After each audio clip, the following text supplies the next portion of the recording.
আসসালামু আলাইকুম, সবাই কেমন আছেন? আশা করি আপনারা ভালো আছেন আর স্বাগতম আপনাদেরকে আজকের ভিডিওতে।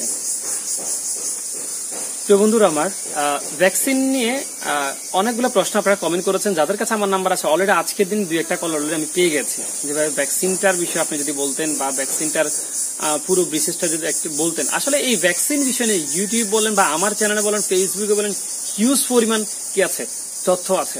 বা আমিও অনেকগুলো ভিডিও করেছি এই ভ্যাকসিন সম্পর্কে, বা ভ্যাকসিন কিভাবে করবেন, কখন করবেন, কোন কোম্পানির ভ্যাকসিন নেবেন, ভ্যাকসিন কয়টা ভ্যাকসিন করতে হয়, কি কি ভ্যাকসিন করতে হয়, কোন কোন বয়সে ভ্যাকসিন করতে হয়, ভ্যাকসিনটা কখন আপনি সংগ্রহ করবেন, হ্যাঁ, কতটুকু টেম্পারেচার মধ্যে আপনি আপনার ফ্রিজে ভ্যাকসিনটা রাখবেন, এই নিয়ে কিন্তু হিউজ পরিমাণ আপনি ইউটিউবে অনেক প্রকার ভিডিও পেয়ে যাবেন। তো তারপরও আজকে অনেক 2-1জন ফোন করে আমার কাছে সরাসরি রিকোয়েস্ট করেছে এই বিষয়টা নিয়ে। আমি তাদেরকে উদ্দেশ্য করে আজকের এই ভিডিওটা তৈরি করা। বা যারা এখনো এই ভ্যাকসিন সম্পর্কে জানতে চান A to Z, তাহলে আজকের ভিডিওটা হচ্ছে আপনাদের জন্য খুবই স্পেশাল হতে যাচ্ছে। যারা ভ্যাকসিন সম্পর্কে A to Z জানতে চান তাদের ক্ষেত্রে। তো ঠিক আছে বন্ধুরা, আমি সবার আগে একটা কথা জানিয়ে রাখছি, যারা আমার এই ভিডিওটি আজকে আপনারা হয়তো ফেসবুকে দেখছেন, তাহলে আমার ফেসবুক আইডিটা একটু ফলো দিয়ে রাখবেন। আর যারা ইউটিউবে দেখছেন, যারা নতুন করে ইউটিউবে দেখছেন, চ্যানেলটি সাবস্ক্রাইব করেনি, অনুরোধ করবো চ্যানেলটি সাবস্ক্রাইব করে পাশে থাকার জন্য। আর এই ভিডিও দেখার মাঝখানে দিয়ে যখন আপনার এই ভিডিও নিয়ে বা এই ভ্যাকসিন সম্পর্কে বা এই মুরগি লালন পালন করার ক্ষেত্রে বা আপনার যদি কোনো প্রশ্ন জেগে থাকে আপনার মনের মধ্যে, তাহলে কমেন্ট বক্স তো আছে, সেখানে কাইন্ডলি কমেন্ট করে জানিয়ে দিবেন। যদি সেই বিষয়ে আমরা জেনে থাকি বা আমরা সেই বিষয়ে কোনো জানার ওয়ে থাকে আমাদের, তাহলে আমরা সেই বিষয়টা নিয়ে আপনাদেরকে আবার সেটার উত্তরটা দিয়ে দিব। তো প্রিয় বন্ধুরা, আমরা মূল কথায় আসি। প্রথমত হচ্ছে ভ্যাকসিনটা কি নিয়ে আমরা প্রথম প্রশ্ন যেটা, সেটা হচ্ছে ভ্যাকসিনটা কি। ভ্যাকসিন হচ্ছে এটা কোনো প্রকার ওষুধ না যেটা আপনি রোগ আসলে খাওয়াবেন এবং ভালো হয়ে যাবে, বিষয়টা এমন না। ভ্যাকসিন হচ্ছে টিকা, এটা হচ্ছে রোগ আসার পূর্বে সেটা আপনাকে বডিতে প্রয়োগ করতে হবে। এই যে যেমন কিছুদিন আগে করোনার একটা প্রাদুর্ভাব পুরো বিশ্বে ছড়িয়ে পড়েছে। তো আমরা ভ্যাকসিন দিয়েছি। কেন দিয়েছি? যাতে ওই রোগটা না আসে, হ্যাঁ, শরীরে না আসে। একদম সেম ভাবে মুরগিকে আমরা ভ্যাকসিন করাবো এই জন্য, যাতে মুরগির ওই রোগটা না আসে।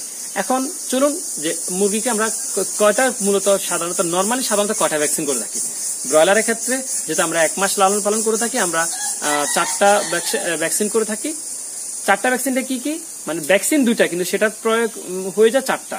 ভ্যাকসিন 2টা কি কি করাই? আমরা গাম্বুরা এবং রানীক্ষেত করাই। ঠিক আছে, গাম্বুরা ভ্যাকসিনটা করে, রানীক্ষেত করাই। এখন প্রশ্ন হচ্ছে কোন কোন বয়সে আপনি এই ভ্যাকসিনটা করাবেন। ব্রয়লারের ক্ষেত্রে সেটা হচ্ছে আপনি 3 থেকে 5 দিনের মধ্যে প্রথম ভ্যাকসিনটা করাবেন, দ্বিতীয় ভ্যাকসিনটা করাবেন 7 থেকে 10 দিনের মধ্যে, তৃতীয় ভ্যাকসিনটা করাবেন 14 থেকে 16 দিনের মধ্যে, চতুর্থ ভ্যাকসিনটা করাবেন 18 থেকে 20 দিনের মধ্যে বা 21 দিনের মধ্যে আপনি এই চতুর্থ ভ্যাকসিনটা করাবেন। এখন আসেন, এটা হচ্ছে ভ্যাকসিন কোন কোন বয়সে করাবেন সেটার উত্তরটা দিয়েছি। এখন কোন ভ্যাকসিনটা কখন করাবেন সেটা বলি। প্রথম 3 থেকে 5 দিন যে ভ্যাকসিনটা সেটা করবেন ব্রঙ্কাইটিস এবং রানীক্ষেত। আমি আবারও বলছি, ব্রঙ্কাইটিস এবং রানীক্ষেত এই দুটা একসাথে যে ভ্যাকসিনটা আছে ওইটা ভ্যাকসিনটা করাবেন, যাতে ঠান্ডাটা না থাকে এবং রানীক্ষেতটা না আক্রমণ করতে না পারে। 7 থেকে 10 দিনের মাথায় যে ভ্যাকসিনটা করাবেন, যেটা দ্বিতীয় নম্বর ভ্যাকসিন, সেটা ভ্যাকসিনটা করাবেন আপনার গাম্বুরা ভ্যাকসিনটা করাবেন। ঠিক আছে, 14 থেকে 15 বা 16 দিনের মাথায় যে ভ্যাকসিনটা করাবেন সেটা আবার গাম্বুরা করাবেন। 3 নম্বর ভ্যাকসিনটাও গাম্বুরা, 2 নম্বর ভ্যাকসিনটাও গাম্বুরা, 3 নম্বর ভ্যাকসিনটাও গাম্বুরা করাবেন। 19 থেকে 21 দিনের মাথায় যে ভ্যাকসিনটা করাবেন সেটা শুধু রানীক্ষেত, ওখানে আবার ব্রঙ্কাইটিস অ্যাড করতে হবে না, শুধুমাত্র রানীক্ষেত আপনারা ভ্যাকসিন করাবেন। আর আমার জানা মতে যদি আমরা বলে থাকি যে কোন কোম্পানির ভ্যাকসিনটা ভালো, আসলে আমি ম্যাক্সিমাম সময় FNF কোম্পানির ভ্যাকসিনটা আমি সবসময় করেছি।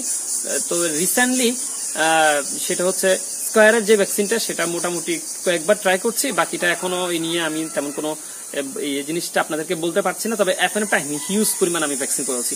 ঠিক আছে, আর ভ্যাকসিনটা আপনি কেন করাবেন? ভ্যাকসিনটা করাবেন যাতে আপনার ওই মুরগিগুলোকে ওই রোগটা আক্রমণ করতে না পারে। ভ্যাকসিন যদি করানোর পরে একটা মানুষ আজকে আবার প্রশ্ন করেছেন যে ভাই আমি যে ভ্যাকসিন করেছি তাহলে আবার সেম রোগটা যদি আক্রমণ করে তখন কি করবেন? দেখেন, আপনি ধরেন আপনি গাম্বুরা ভ্যাকসিনটা করাইছেন, যদি আপনি গাম্বুরা ভ্যাকসিন না করা থাকেন, ওই ক্ষেত্রে গাম্বুরা যদি আক্রমণ করে তাহলে এই ক্ষেত্রে আপনার ক্ষতিটা বেশি হবে, অনেক ক্ষতি বেশি হবে। আর যদি ভ্যাকসিন করাই ফেলছেন তারপরে কোনো ভুল বশত বা কোনো কিছু কারণে গাম্বুরাটা হয়ে গেছে, তাহলে এই ক্ষেত্রে আপনার ক্ষতিটা একদম সামান্য পরিমাণ হবে। তখন আপনি ট্রিটমেন্ট নিলে, পরিচর্যা নিলে ঠিক হয়ে যাবে। ঠিক আছে, ভ্যাকসিনের বিষয়টা এমন। আর ভ্যাকসিনটা আপনারা কখন সংগ্রহ করবেন? ভ্যাকসিনটা আমি অনুরোধ করবো আপনারা সবসময় মাগরিবের পর থেকে সংগ্রহ করার ট্রাই করবেন। আর ভ্যাকসিনটা চেষ্টা করবেন মাগরিবের পরে বা রাতে ভ্যাকসিনটা করানোর জন্য। যারা সকালবেলা ভ্যাকসিন করবেন তাহলে চিন্তা করবেন আপনারা ভোর 5টার সময় বা 4টার সময় উঠে ভ্যাকসিনটা করাবেন, যাতে আর ভ্যাকসিনটা এমন সময় করাবেন বা এমন ভাবে করাবেন ভ্যাকসিনের প্রয়োগ যেদিন করবেন, যেমন আমি আজকে ভ্যাকসিন করব, তাহলে এই যেমন আজকে যেমন আমি ভ্যাকসিন করবো, এক্ষেত্রে আমি মাগরিবের পর ভ্যাকসিনটা আনতে যাবো, তাহলে আমি এখানে কি করতে হবে, যেহেতু এখন রমজান, তাহলে আমার প্ল্যান হচ্ছে আজকে আমি ইফতারের ঠিক আগ মুহূর্তে আমি আমার পাত্রগুলোকে উঠাই ফেলবো, পানির পাত্র, খাদ্যের পাত্র, সবগুলা পাত্র আমি উঠাই ফেলবো।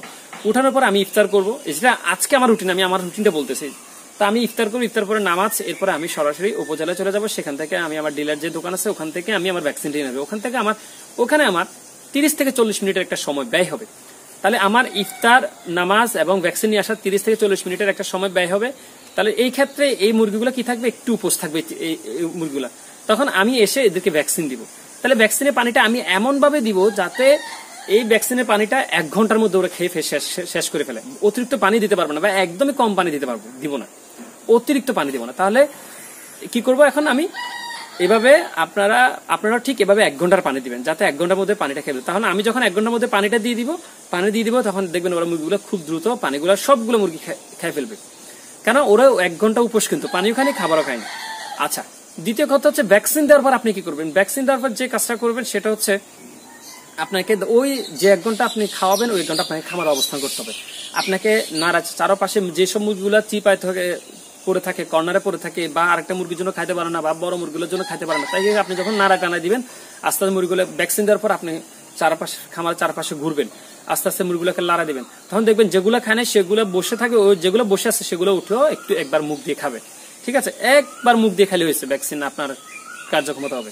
ঠিক আছে, এরপরে হচ্ছে ভ্যাকসিন করানোর সময় যে ভ্যাকসিনের যে পাত্রটা থাকবে, মানে যে ভ্যাকসিনের পাত্রটা, ওইটাকে আপনারা ভালো করে ভ্যাকসিন খোলার পর ভ্যাকসিন দিয়ে মানে ইউজ করে ভ্যাকসিনটার পাত্রটা নিয়ে একদম হয়তো জ্বালাই ফেলবেন, না হলে খামার থেকে অনেক দূরে ফেলবেন।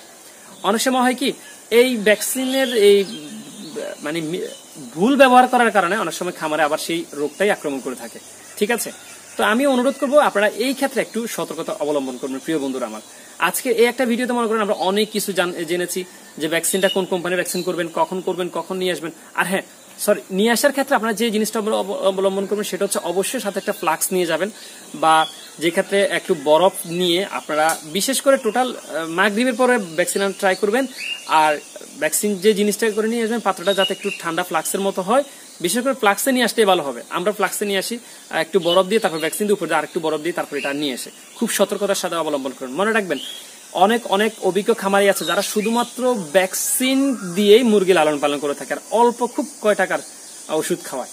ঠিক আছে, এক্ষেত্রে আসলে এই জিনিসটা হবে, আপনি যখন আস্তে আস্তে করতে করতে অভ্যস্ত হয়ে যাবেন, একটা কথা আছে না, নাচতে নাচতে নাচ নামালি, গাইতে গাইতে গায়ক, বিষয় হচ্ছে এরকম। হ্যাঁ, তো আপনি যখন আস্তে আস্তে এই বিষয়গুলো নিয়ে কাজ করবেন, তখন দেখবেন এক্সপিরিয়েন্স হয়ে যাবেন, তখন অটোমেটিকলি এগুলো চলে আসবে। এবং হুট করে আপনি নতুন ভাই, তখন আপনি আবার শুধু ভ্যাকসিন দিয়ে মুরগি পালন করেন না, তাহলে ওই ক্ষেত্রে আবার অনেক ঝামেলা হয়ে যাবে। হ্যাঁ, তখন বলবেন যে শাকিল ভাই তো একটা ভিডিও দেখছিলাম, ওই নিয়ে এভাবে বলছিল, তখন আমার এইভাবে আমি এরকম করে তো শেষ। তখন বিষয়টা এমন, আমি কিন্তু কাউকে বলছি একটু বুঝে শুনে দেখে তারপর ভ্যাকসিনটা গুলো করবেন। ভ্যাকসিন খুব অবশ্যই ভ্যাকসিন করবেন। মুরগি পালন করার ক্ষেত্রে আপনার ভ্যাকসিনের করার বিকল্প নেই, ভ্যাকসিনের কোনো বিকল্প নেই। আপনাকে মুরগি লালন পালন করে বা মুরগি থেকে সফলতা অর্জন করতে হলে বা মুরগিকে ভালো রাখতে হলে অবশ্যই ভ্যাকসিন গুলো করবেন। ভ্যাকসিন করলে কোনো রোগ যদি আক্রমণও করে থাকে, তাহলে ক্ষেত্রে কি বেশিক্ষণ সে টিকে থাকতে পারে না, কারণ একে তো বডিতে ইয়ে আছে। আর আমার জানা মতে যে ভ্যাকসিনটা, ধরেন আমি আপনাদেরকে বুঝাই, ভ্যাকসিনটা হচ্ছে এমন একটা জিনিস, ধরেন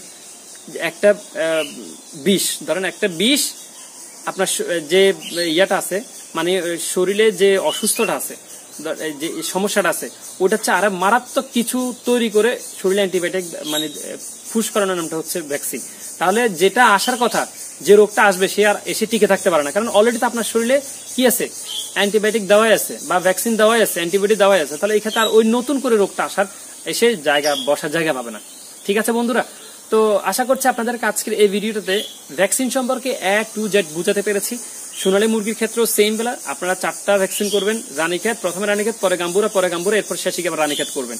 ঠিক আছে, তো আশা করছি মুরগি পালন করার ক্ষেত্রে আপনি যদি ভ্যাকসিনগুলো সচরাচর বা নিয়মিত করে থাকেন, আর মুরগি যদি লিটার ঠিক থাকে, আর মুরগি যদি পর্দা ঠিক থাকে, তাহলে আপনি এই মুরগি পালন করার ক্ষেত্রে আপনি সফলতা অর্জন করতে পারবেন দ্রুত, এবং খুবই আপনার সাকসেস আসবে। তো বন্ধুরা, এই ছিল আজকে ভ্যাকসিন সম্পর্কে A to Z। তারপরে যদি কোনো কিছু মিস্টেক করে থাকি কাইন্ডলি কমেন্ট বক্সে জানাবেন, এবং আপনাদের যদি কোনো বিষয় জানার ইচ্ছা থাকে এই মুরগি পালন করার ক্ষেত্রে তাহলে সেই বিষয়টা জানাবেন। যদি আমি সেই বিষয়টা জেনে থাকি অবশ্যই আপনাদেরকে সেটা ভিডিও আকারে জানিয়ে দিব। তো সবাই ভালো থাকবেন, সুস্থ থাকবেন। আসসালামু আলাইকুম ওয়া রাহমাতুল্লাহ।